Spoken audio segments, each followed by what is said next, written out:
¿Qué tal? Bienvenida o bienvenido a tu programa Autodidacta, un programa de radio en línea dirigido a estudiantes que están por entrar a la universidad y tienen dudas acerca de la carrera que quieren elegir o de la escuela a la que quieren entrar. Estudiantes que ya están dentro de la universidad y tienen dudas acerca de materias, maestros o trámites. Y estudiantes que están por egresar y tienen dudas acerca de la titulación, el servicio social o qué hacer después de salir de la universidad. Así que si eres de aquellos de los que queremos aprender con maestro, sin maestro y a pesar del maestro, te invito a que me acompañes. Yo soy Antonio Gutiérrez y comenzamos.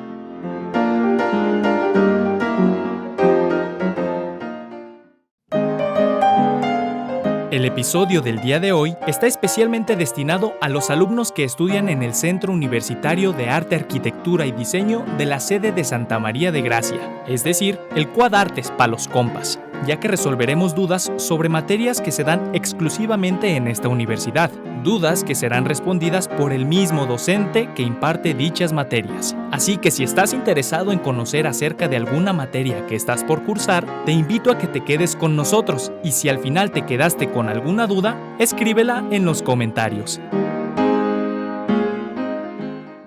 ¿Qué tal? Bienvenidas y bienvenidos, estimados radioescuchas, a su programa Autodidacta, en el cual seguimos con la emisión de entrevistas a los maestros titulada Una charla de pasillo. Y en esta ocasión nos encontramos con el maestro Jorge Enrique Zambrano. ¿Cómo está, maestro? Buenas tardes. Maestro, buenas tardes. Muy bien, Toño, buenas tardes. Gracias por invitarme. No, al contrario. Y pues para no quitarle más tiempo a usted, ni a ti, estimado radioescucha, ¿qué le parece si vamos directo a lo que nos truje? A lo que te truje, chencha. Eso. Muy bien, maestro. ¿Qué materias son las que usted imparte? Pues mira, yo actualmente imparto arte y mitos, arte y psique y 2 cursos de definición estética del objeto artístico. Súper. ¿Y a qué departamento pertenecen estas materias? Al de salchichonería. No te creas. No. Al departamento de teorías e histerias. Teorías e historias del cuadro. Teorías e historias. Es el departamento de teorías e historias. Muy bien. ¿Y alguna de estas materias tiene prerequisito? Que yo sepa, no. Ok. O sea, el único prerequisito es estar en las licenciaturas de arte. De acuerdo. Y como te dije, si eres dentista, no. Si estás estudiando contaduría, tampoco son para ti. Tampoco. Y fíjese que es curioso que lo mencione, porque en unas entrevistas pasadas resultó que había alumnos de CUSEI que estaban tomando la materia de análisis formal conceptual. Creo que se llamaba así la materia. Y que análisis formal conceptual del diseño, ¿no? Una cosa así. Esa mera, exacto. Sí, suena como materia del CUSEI. Ah, pues mire, ahí está. Así que también no hay que pasarlo desapercibido. Entonces, significa que cualquier alumno de artes escénicas, ya sea de teatro, de danza, de plásticas o de fotografía, puede cursar estas materias que usted imparte. Es correcto. Perfecto. Y si nada más por agregar, ¿qué le parece si vamos ahora sí de materia por materia? Me parece muy bien, Toño. Adelante. Vientos. Cuéntenos, maestro, ¿de qué trata la materia de arte y mitos? Arte y mitos. Bueno, la materia de arte y mitos es una materia que trata de abordar el estudio de, supongo que de manifestaciones culturales que le dan identidad a los pueblos, a partir del imaginario y de las narraciones que en su origen eran explicación de las cosas, ¿no? Es decir, de la mitología, básicamente. Básicamente es como es un curso de mitología comparada, ligada a la obra artística. Excelente. ¿Y cuál es el cupo actual de la materia y para usted cuál sería el cupo ideal? Pues ahorita tengo más o menos 23, 24 alumnos y pues para mí el cupo ideal serían un poquito menos, unos 18 serían ideales, pero 24 funciona, ¿eh? En finales tengo que desvelarme un poquito más, pero nada del otro mundo. Ah, perfecto. ¿Y en qué semestre usted le recomendaría a los alumnos que la cursaran? Sé que pueden agendar esta materia a partir de segundo semestre, pero no hay problema si lo hacen desde tan temprano, o usted le recomendaría que ya hayan cursado varios semestres más para que la aprovechen más. Que la aprovechen mejor dicho. Yo les recomendaría que no la cursaran. No te creas, yo. No, lo que pasa, a ver, tengo que decirte algo. Me parece que esta es una materia que es un poco reiterativa. ¿Por qué? Porque hay otra materia que se llama arte y religión. Okay. Y si tomas en cuenta que toda religión está por definición basada y anclada en un mito, entonces me parece que es una materia que es como reiterativa. Dicho lo anterior, existe en el programa, ¿no? Seguramente algún genio de la pedagogía así lo decidió, y por lo tanto tenemos, y me parece que es obligatoria. Por lo tanto, o por lo menos está en uno de estos bloques que hay que llenar de materias, ¿no? Entonces, yo creo que la puedes tomar a partir de segundo o tercer semestre en cualquier punto, ¿no? Segundo semestre, tercer semestre ya está bien. ¿Por qué? Porque no tiene ningún prerequisito, no, básicamente es, como te digo, es una clase de mitología comparada, entonces no tienes que tener ningún conocimiento técnico previo. Ah, perfecto. Muy bien, maestro. ¿Y qué elementos se necesitan para cursar esta materia? Con elementos me refiero a objetos, a materiales, software, computadora, cuaderno, pluma, algo así. Ok, oxígeno y carbono no cuentan. Bueno, mira, ¿qué elementos? Necesitas algunos elementos básicamente tangibles, que son una computadora con cámara, ¿no? Una pantalla, o un dispositivo móvil que tenga cierta capacidad de resolución. Y necesitas otra cosa importante, es una silla mullida, que decía mi abuelo que el cerebro funciona mientras las nalgas aguantan. Entonces, y la clase pues tiene su duración, entonces hay que estar al pendiente. Por lo demás, lo único que necesitas es un elemento intangible, que es paciencia, disposición, ganas de aprender, curiosidad, lo típico. Ok, y me imagino también entonces, si esas vamos, un router con internet. Obviamente, sí, un router con internet. Sí, el internet es importante, porque si tienes la pantalla y la computadora, pero no estás conectado a internet, pues igual creo que la experiencia no va a ser la misma. Muy bien, maestro. Esta materia es teórica, práctica, 50-50, más teórica que práctica, 100% teórica. Mira, como es de mitología, en realidad es una materia teórico-mágica musical, ¿no? ¿Dónde pues? No, es una materia teórica, 100% teórica, que trata finalmente de la presencia de lo trascendente y del pensamiento mágico en el mundo a lo largo de la historia, ¿no? Ok. Entonces, perfecto. ¿Qué actividades pudieran ir realizando los alumnos que están interesados en agendar esta materia, maestro?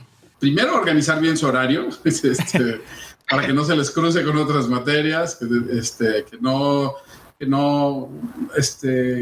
den de alta demasiadas materias, de modo que luego se ven saturados.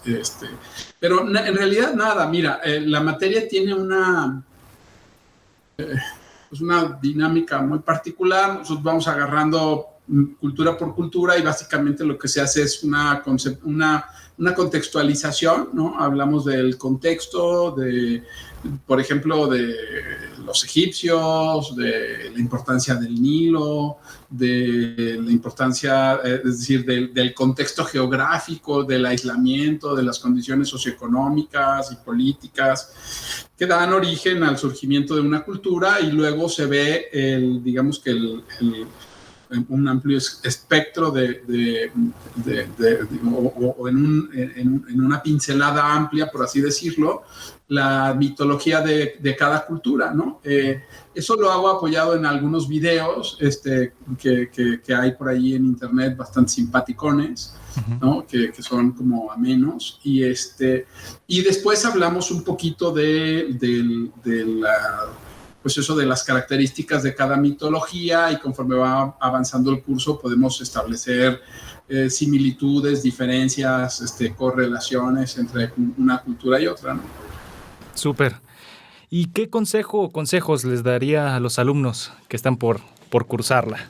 Además de que no lo hagan. Además de que no lo hagan. No, bueno, mira, la verdad es que creo que es una clase interesante si tienes como curiosidad por conocer un poquito de la historia del mundo, de dónde surgen. Una cosa que siempre les digo es que la mitología es algo que parece muy remoto, pero en realidad no lo es, ¿no? Si tú tienes una moneda ahí en tu bolsa ahorita. Sí. Pues si tú la sacas, te vas a dar cuenta que ahí mismo hay una referencia mitológica. El escudo nacional está referido a la mitología náhuatl, ¿no? Claro. ¿Hoy qué día es, Toño? Hoy, el día en que estamos grabando esto es el día 6 de julio del 2021. ¿Y qué día es? Es martes, ¿no? Es martes, exactamente. Okay. ¿Y por qué es martes? Por Marte, el planeta. Exactamente. No solamente el planeta, sino también el dios. El dios Marte, exactamente. ¿No? Es el dios romano. Está nombrado por el dios, ¿no? Y hoy es el día de Julio, ¿no? Julio no es una referencia mitológica porque tiene relación con Julio César, igual que Augusto, pero el resto hay varios meses, ¿no? Junio es con Juno, que tienen estas referencias. Es decir, nuestra vida está rodeada de elementos mitológicos que a veces no conocemos o no reconocemos. La mitología es algo que nos rodea y que sigue impactando poderosamente la vida cotidiana de todos los seres humanos, querámoslo o no, lo veamos o no, la conozcamos o no. Entonces, lo que yo creo es que pues hay que tener un poquito de curiosidad para entender eso, ¿no? De dónde surgen estas cosas, por qué este tipo de pensamiento ha estado tan vigente. Vemos un poco de los orígenes de este pensamiento, los orígenes del pensamiento mágico, el desarrollo y la evolución de la inteligencia humana que permite, digamos, que lo que los antropólogos llaman el gran salto hacia adelante, que tiene lugar hace más o menos 40,000 años. Es una base que trata de estar anclada en una perspectiva bastante científica, es decir, abordamos los mitos como relatos fantásticos, como aproximaciones al conocimiento, pero aproximaciones precientíficas al conocimiento, y los abordamos todos por igual, independientemente de que sean religiones muertas o religiones vivas. Les pediría que tengan la mente abierta, que no se sientan ofendidos. Vamos a hablar de las verdades de la ausencia de verdad de varias religiones, entre ellas la católica, ¿no? Entonces, por ahí digamos que decimos algunas verdades acerca de Chucho Bucles, y hay quien puede sentirse ofendido, entonces no lo hacemos con esa intención, simplemente la idea es ponerlas por igual al mismo nivel de análisis que podríamos analizar, por ejemplo, la mitología yoruba de Nigeria, ¿no? Perfecto. Para mí, como académico, no trato de no establecer ninguna diferencia entre una cultura y otra. Excelente. Muy bien, maestro, gracias. ¿Qué le parece ahora si vamos a la materia de arte y psique? Arte y psique, sí. Mira, la materia de arte y psique es una materia también teórica. Todas mis materias son teóricas, ¿no? Okay. Y esta materia pues tiene relación con algunas otras materias, pero trata de conocer los procesos psicológicos implicados en el quehacer artístico y entender la vinculación de la psicología con los fenómenos de creación y apreciación artística. Y eso te estoy diciendo lo que dice el programa, y manejar los principios básicos de los procesos cerebro, emociones, cultura. Okay, pero lo que yo hago es, para partir del curso, iniciar el curso a partir de una aseveración, y que siempre es la misma, y es, la realidad es una construcción, ¿no? La realidad es una construcción que hacemos a partir de los sentidos, y a partir de ahí el curso tiene como que varios sentidos. Primero hacemos una exploración histórico-evolutiva de la inteligencia humana. Y después pasamos por Acaba de pasar una mosca gigante, perdón. Una mosca gigante. Entonces, te decía, hacemos pues un panorama de la historia evolutiva de la inteligencia humana y luego hacemos un análisis anatomofuncional del cerebro humano, ¿no? Desde digamos que a partir de la teoría del cerebro trino del Dr. MacLean, que habla de que hay 3 cerebros, el reptiliano, el sistema límbico y el neocórtex. Vemos cómo funciona el cerebro hasta a nivel sináptico, ¿no? Las sinapsis, que son el mecanismo fundamental de funcionamiento del cerebro, y vemos no solamente cómo funciona el cerebro, sino también cuáles son, digamos que las realidades neurofisiológicas de la percepción, ¿no? Creemos que vemos con los ojos, creemos que escuchamos en el oído, que vemos en el ojo, pero la realidad es que solamente son nuestros órganos receptores y la percepción en sí se produce en distintas partes del cerebro. En realidad nosotros vemos en la parte de atrás de nuestro cerebro, escuchamos y en el lado, en fin, y tratamos de hacer también una aproximación a los sentidos como también una construcción, ¿no? Luego, además de eso, empezamos a ver sistemas, digamos que análisis de los sistemas funcionales del cerebro, como el pensamiento, qué tipos de pensamiento hay, qué es la memoria, cómo funciona la memoria, los estados de conciencia, cuántos estados de conciencia hay, cuáles son los estados de conciencia alterados. Por ejemplo, un estado de conciencia es el sueño, hablamos digamos, de la fisiología del sueño, del dormir, ¿no? ¿Qué pasa cuando dormimos? ¿Qué pasa cuando soñamos? Hablamos también de digamos que de la memoria, de por qué olvidamos ciertas cosas, por qué no nos acordamos de ciertas cosas. Vemos algunas teorías de la memoria. Vemos también y hablamos después de la relación entre lenguaje y pensamiento. Y vemos también la teoría, después de haber visto como el hardware, que es el cerebro y el sistema nervioso y el perceptivo, y el software, que es cómo pensamos, cómo funciona internamente nuestro cerebro, luego es qué le vamos poniendo nosotros, ¿no? Que es la memoria, y la personalidad. Vemos la teoría de la personalidad de Freud, un poco de psicoanálisis, un poco de interpretación de los sueños. Vemos las pulsiones, los instintos, los impulsos y las pulsiones, entre ellas eros y tánatos, es decir, el erotismo y la muerte. Entonces hablamos de sexo, hablamos de muerte, en estados de conciencia alterados hablamos de hipnosis, hablamos de sueño, hablamos de drogas. Después de eso empezamos a acercarnos a ciertas teorías del arte, como la teoría de la proyección sentimental o de la Einfühlung o endopatía, que habla de la importancia de las emociones en el arte, y luego hablamos también digamos, de cómo estas teorías han servido para validar las estrategias de conquista y dominación de los pueblos europeos. Y digamos que el curso termina con un poquito de la psicología de la Gestalt, que es la psicología de la percepción, pero una escuela antiatomista, es decir, una escuela que trata de analizar la percepción como un todo y no separándola en sus partes, y la teoría social del arte de Vygotsky, ¿no? En la cual digamos que el imaginario colectivo se forma a partir de la suma de los imaginarios individuales. Órale. Es decir, de las psiques individuales. Más o menos es un recorrido, un panorama. Pero por otro lado, al mismo tiempo, el curso es un curso digamos que de la deconstrucción, que la deconstrucción es un sistema filosófico, pero también es un método de análisis. Nosotros tratamos de deconstruir los distintos fenómenos, los desmenuzamos en parte los fenómenos, en cada una de sus partes, para que cada uno los reintegre formando su concepto propio, ¿no? Es decir, que es un proceso que ayuda a la interiorización del conocimiento o de la interiorización de la información, que es un paso previo para generar conocimiento, ¿no? Y al final del día, la idea es que se vayan percibiendo cómo vamos de lo general a lo particular, de la percepción en lo global al arte, y al mismo tiempo hagamos un curso de deconstrucción que nos permita adquirir una herramienta metodológica para el análisis de cualquier fenómeno. Súper. Eso está muy interesante, maestro. Y esta materia, al igual que la anterior, ¿usted recomienda que también la tomen desde el principio, desde segundo o tercero? ¿O esta sí la recomienda que posteriormente?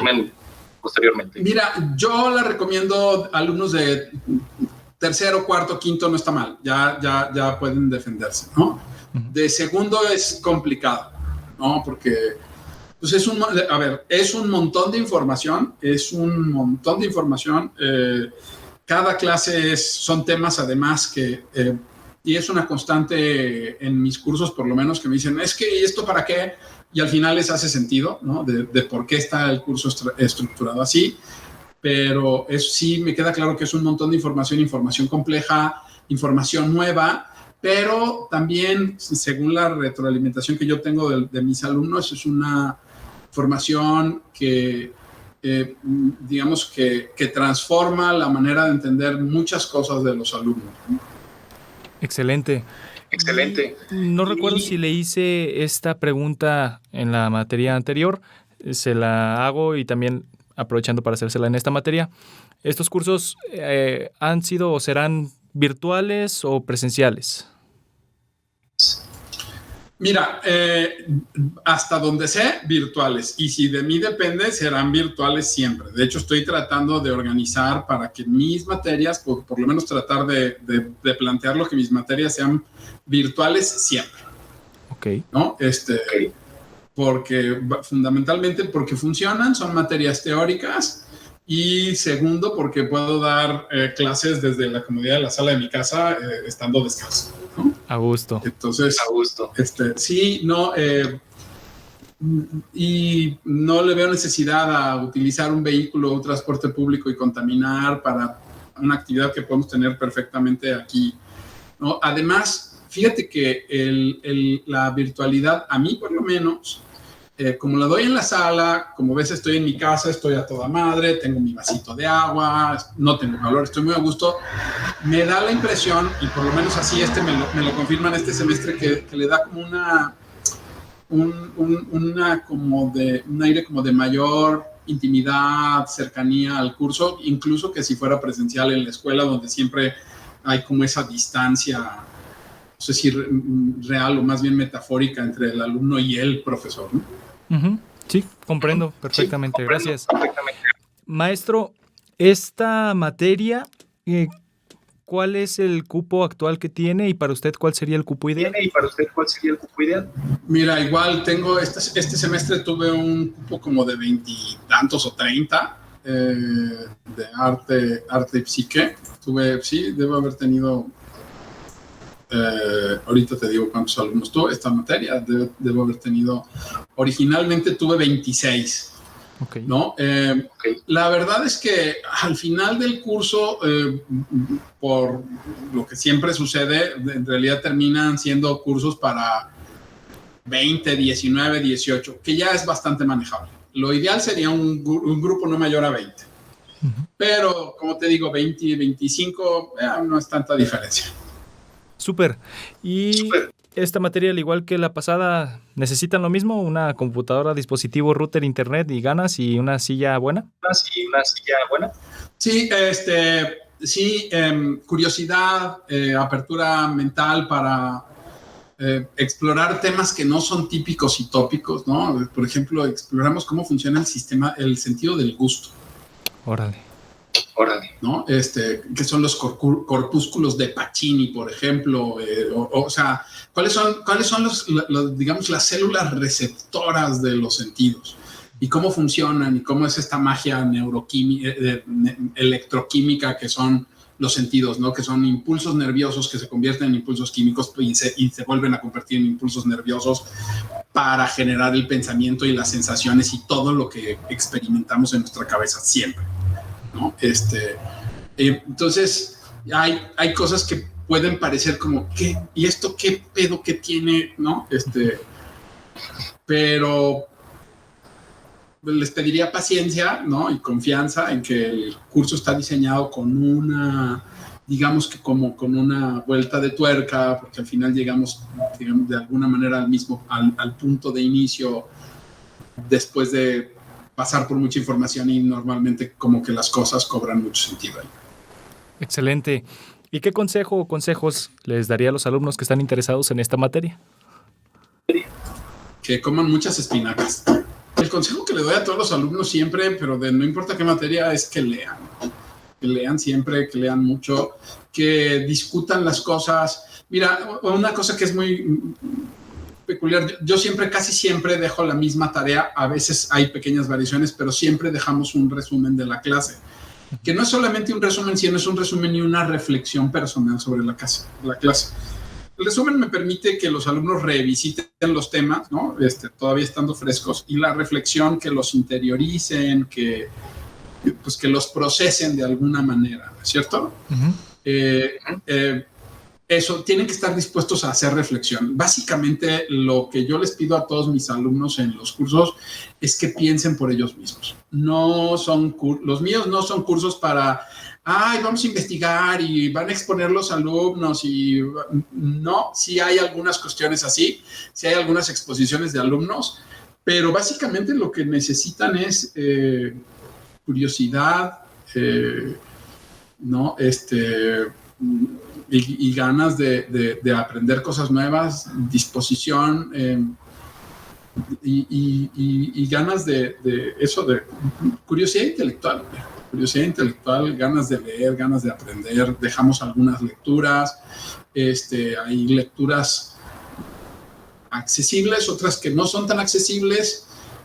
Yo suelo dejar lecturas de dos tipos, unas que son muy accesibles para todos los alumnos y otras que están pensadas no en los alumnos que tengo, sino en los alumnos que desearía que fueran. Que implica el plantearles retos y lecturas que a veces son complicadas, pero que luego leemos juntos y se clarifica, ¿no? Pero sí, básicamente digamos que el mayor requisito son ganas de pensar por sí mismos. No se copia nada de internet, no se investiga nada, o sea, se investiga muy poco de internet. Lo que hay que hacer básicamente es tomar las cosas que se hacen en clase y pensar sobre ellas. Entonces, si no, a quien no le guste pensar, pues obviamente, ¿para qué está tomando una clase de arte y psique, no? Pues sí. De arte y la mente. Pues sí. ¿No? Porque en la mente lo que se hace es pensar. Exactamente. Muy bien, maestro, le agradezco.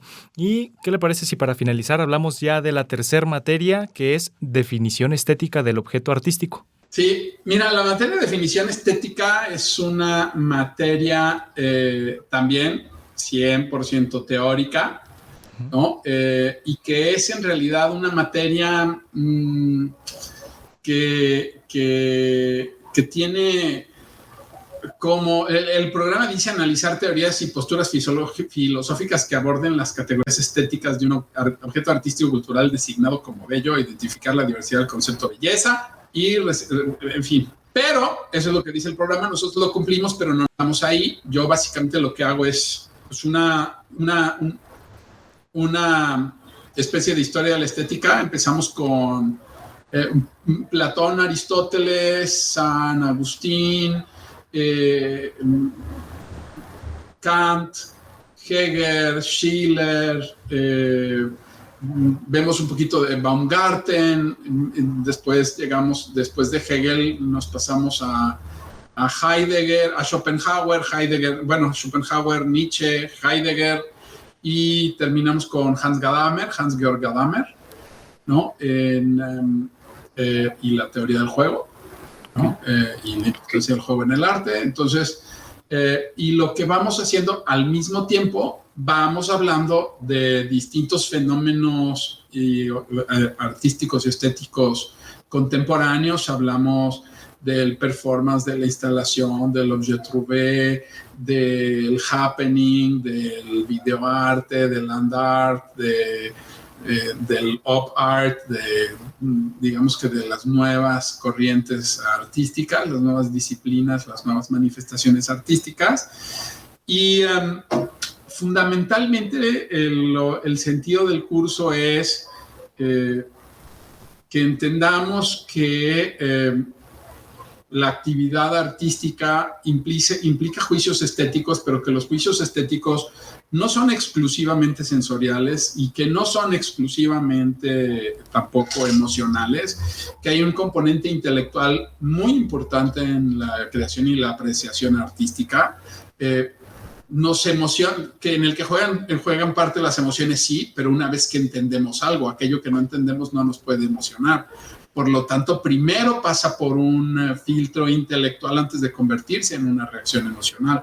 Entonces, y todo eso lo tratamos de ligar con manifestaciones muy contemporáneas del arte, el arte escénico, dramático, visual, y tratamos de desmontar una serie de mitos, como este mito de que el arte es expresión, el arte, lo importante en el arte es la emoción del artista, que son teorías estéticas en algunos casos ya muy viejas, de más de 120, 130 años, y que tienen agendas muy particulares, ligadas con contextos socioeconómicos y políticos también muy particulares, y sobre todo hacemos como una defensa de las manifestaciones contemporáneas y tratamos de abrirle a los ojos a los chavos, de entender y ser receptivos a las manifestaciones contemporáneas y al mismo tiempo no hacer caso de aquellas gentes que nos piden que vivamos en el pasado, porque una de las cosas que tratamos de ver en el curso es que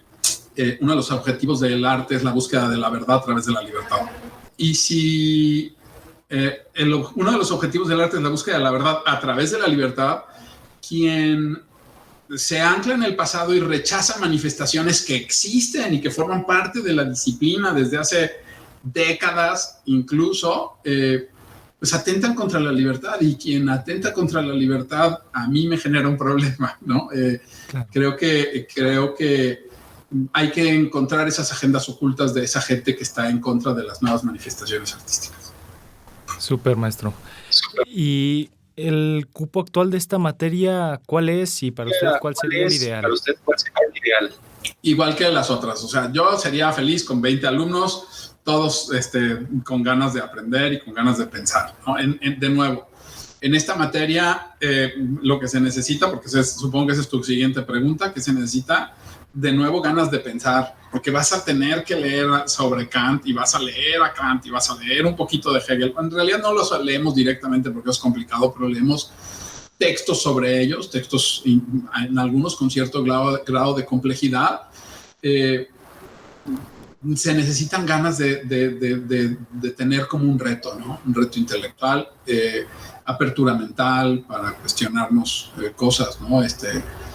Hacemos una definición personal de belleza, elaboramos un canon artístico, ¿no? Hay que tomar una imagen y tratar de establecer una relación de proporción matemática que podría decir este sería el canon de la belleza hindú, por ejemplo, como lo hay en la belleza grecolatina, ¿no? Es simplemente un ejercicio que nos permite entender, digamos que como los cánones no son sino relaciones geométrico-matemáticas entre un objeto para dotarlo de orden, ¿no? Y de ciertos criterios clásicos de simetría, orden, ritmo, etcétera, ligados siempre al estudio de la belleza y de la estética. Otra cosa que es importante es también el entender y tener la capacidad de entender que la belleza no siempre es nada más sensorial o visual, ¿no? ¿Por qué? Porque la música es bella. La belleza también es auditiva, puede ser olfativa. La belleza es sensorial en muchos niveles, pero también hay una parte de la belleza que es intelectual. Hay ideas bellas, conceptos bellos, ¿no? Que no tienen que tener una condición matérica per se, ¿no? Entonces, implica, sí, que te gusta un poquito la filosofada, ¿no? Súper. Y con base en esto que nos acaba de decir, ¿en qué semestre usted le recomienda a los alumnos que la cursen? Esta yo se lo recomendaría también, quinto o sexto ya me parece muy buena. Pero desde cuarto, quinto, sexto ya está muy bien. Más tarde ya no, porque ya no tienes oportunidad de aplicarla después dentro de la escuela, ¿me entiendes? Uh-huh. Perfecto. Pero bueno, más vale tarde que nunca. Pero sí es una materia que es muy importante porque es la única materia de toda la educación artística que habla de estética. Es cierto. ¿No? Entonces, me parece que es una materia realmente medular, ¿no? Sí, completamente. Y para finalizar, maestro, ¿qué consejo o consejos les daría a los alumnos que están por cursarla? ¿Qué pudieran ir haciendo ellos? Que no tanto en clase. Aunque quieran filosofar, no fumen mota antes de entrar a clase, ¿no? Es muy mala idea. Lo digo porque he tenido un par que... Entonces, ¿esta materia es presencial? Luego se les pierde el tren de pensamiento, se les va a otra estación, se les cambia de vía y lo están buscando por la derecha y está a la izquierda. Olvídate. Sí. ¿Qué otro consejo les daría? Que estén dispuestos a leer. Paciencia. Las clases siempre están acompañadas de presentaciones con diapositivas, con apoyos de imágenes, pero desafortunadamente por el tipo de conocimiento tiene mucho que ver con la exposición del docente, pero sí hay muchos espacios para la interacción, para la participación, para la pregunta, para el comentario y estas cosas, ¿no? En general. Y otra, que estén dispuestos a trabajar. Eso es muy importante porque yo dejo tareas, no son muy complicadas las tareas, también lo mismo, es un resumen con una reflexión personal, pero hay tarea cada clase, ¿no? Y luego hay que hacer otra serie de, además de las tareas de cada clase, de repente hay lecturas críticas, hacemos una lectura crítica de un texto sobre Kant, hacemos una lectura crítica de un texto sobre Nietzsche, hacemos una lectura crítica de un texto de Heidegger, van cambiando a lo largo del curso. Y luego al final les dejo en el Classroom, ¿no? Un montón de bibliografía complementaria, incluso libros completos. Entonces, es una materia que tienes que tener como esa disposición, esas ganas de aprender, o sea, pero que uno asume como naturalmente, ¿no? Porque, pues, coño, están en la escuela, se supone que tienen que querer aprender, ¿no? Exacto. Si lo que quieren es la calificación, entonces yo les propongo que me lo digan desde el principio y ya no participan, baja el cupo del grupo, ¿no? O sea, ya no, y por lo menos puedo enfocarme a los que sí quieren aprender y los que sí quieren pensar. También implica repensar un montón de cosas, ¿no? Claro. Empezando por qué es el arte, cuál es la función del arte. Uh-huh. Como te digo, una de las definiciones que a mí más me gustan, a las que llegamos en el curso, es una de las tareas del arte es la búsqueda de la verdad a través de la libertad. Súper. Pues, maestro, hemos llegado al final de esta charla, diagonal entrevista, y antes de despedirnos, algo que usted quiera mencionar, que no se haya dicho, que no se haya preguntado y que usted crea importante que se sepa. Que los alumnos reflexionen muy bien en la cantidad de materias que quieren tomar, ¿no? Me encuentro muy a menudo con alumnos que están mucho más interesados en el papel y en la calificación que en el conocimiento, y eso es muy decepcionante y muy descorazonador, ¿no? Porque la calificación y el papel sí un poquito, pero la calificación afuera no te sirve para nada. Lo único que realmente te sirve cuando sales es el conocimiento, ¿no? Entonces, eso, digamos que el comentario sería ese en general, ¿no? Que tomen solo las materias que estén dispuestos a tener el nivel de compromiso necesario para que puedan aprender. Y el aprendizaje no siempre se da en la clase. Las clases son espacios de enseñanza. El aprendizaje tiene lugar en otros momentos. Es en ese momento en el que estás hablando con los compañeros o con tu roomie o estás reflexionando tú mismo y de repente algo te hace sentido y sientes como un clic. Uh-huh. Que algo hace clic, ahí se da el aprendizaje. Entonces necesitas, si no tienes el tiempo, si no te das físicamente el tiempo para estos espacios, no vas a aprender nada. Porque el aprendizaje no se da en las aulas, y eso está comprobadísimo. El aprendizaje se da en estos espacios intersticiales donde reforzamos, despejamos dudas con nuestros pares o hablamos fuera ya del curso con el profesor o con otro profesor y ahí es donde nos hacen clic las cosas y es donde se da realmente el aprendizaje. Entonces, si nos saturamos a tal manera que no tenemos espacio para eso, no aprendemos nada. Vamos a tener un diploma a lo mejor en 3 años y medio, pero un diploma que no puedes usar para nada porque en realidad no tienes conocimiento de nada. Claro. Sí, voy aquí a abrir un paréntesis. Sí. Una amiga que estudia medicina el otro día subió en su estado una foto de la última pregunta de su examen, no recuerdo de qué materia, pero el último reactivo, la maestra les había puesto, escribe 3 veces esta frase, y la frase decía, debo de estudiar para la vida, no para el examen. Y se me hizo muy bonita esa frase. esa frase. Sí, y yo ni siquiera diría estudiar porque tampoco es el estudio lo más importante. Te digo, lo más importante para mí no es el estudio, es el aprendizaje. Claro. Porque luego el estudio también está muy malentendido, ¿no? Es esta onda de memorizar, de repetir, de saber, ¿no? Uh-huh. De memoria las cosas, y no es así. Lo importante es que interiorices lo que, y que entiendas a lo mejor, o que recuerdes poco, pero interiorizado. Quiere decir que lo puedes relacionar con tus conocimientos, con tus experiencias, con tu vida misma, interiormente, y eso hace que el conocimiento sea tuyo y se quede para siempre. Uh-huh. Lo que importa no es la información, la cantidad de información no es lo que importa, es lo que podemos hacer con la información cuando la interiorizamos y la hacemos que trabaje para nosotros, para producir conocimiento. Súper. Ese sí fue un cierre con broche de oro, maestro. Muchas gracias. Muchas gracias. No, pues con mucho gusto, Toño. De repente digo muchas pachequeses y una que otra pendejada, pero luego me salen así de repente estas frases bonitas. Ok. Pues no me queda nada más que agradecerle, maestro, su tiempo, su atención y toda su experiencia manifestada a través de sus palabras. No, pues muchas gracias, Toño. Estamos en contacto. Cuídate. Un abrazo. Igualmente, maestro, y gracias a ustedes, estimados radioescuchas. Espero que les haya servido esta charla del día de hoy. Si hasta este punto se quedaron con alguna duda, háganosla saber en los comentarios. Aquí tienen el cuadro de comentarios. Si se tiene una respuesta, se les responderá. Si no, pues se buscará esa respuesta. Pues sin nada más que agregar, gracias por su tiempo y nos vemos en la siguiente emisión de su programa Autodidacta. Que tengan un muy buen día. Hasta luego.